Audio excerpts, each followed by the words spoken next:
Ju njohim me edicionin informativ të lajmeve. Kjo është Radio 7.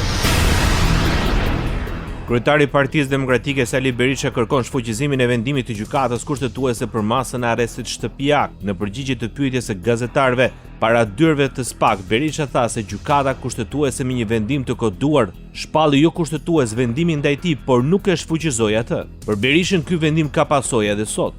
Shpalli jo kushtetuese vendimin ndaj meje, por nuk e shfuqizoi atë. Nuk e shfuqizoi.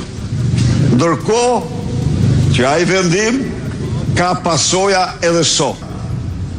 Nuk e shfuqizoi duke pretenduar se nuk është më në fuqi, por në fuqi janë pasojat e tij.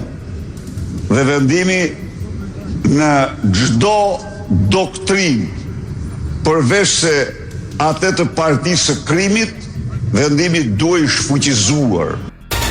Ministri e Jashtme Lisa Spiropali në një konferencë përshtyp nga Kryeministria sqaroi ftesën zyrtare që është bërë Shqipërisë nga presidenti SBA Donald Trump për të qenë vendantar themeluesi i Bordit të Paqes.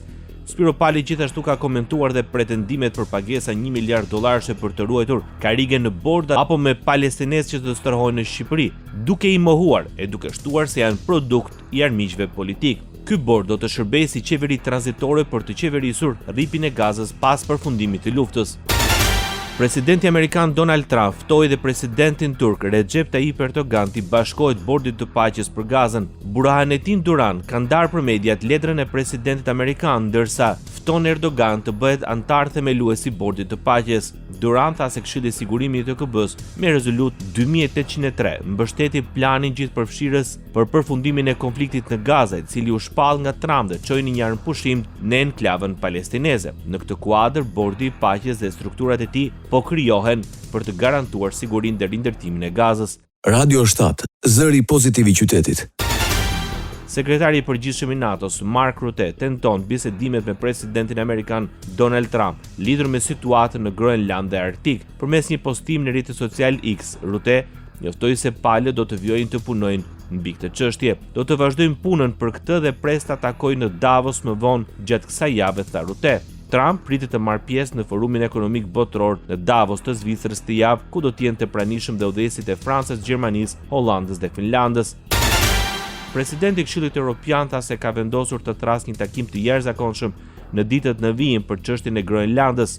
Sipas mediave të huaja në një postim në rrjetet sociale, Antonio Costa tha se kjo mbledhje do të organizohet duke patur parasysh rëndësinë e zhvillimeve të fundit dhe me qëllim koordinimin e mëtejshëm. Kjo lëvizje vjen pas planeve të presidentit amerikan Donald Trump për aneksimin e ishullit të Groenlandës dhe vendosjen e tarifave doganore për vendet e NATO-s që kundërshtojnë veprimet e tij.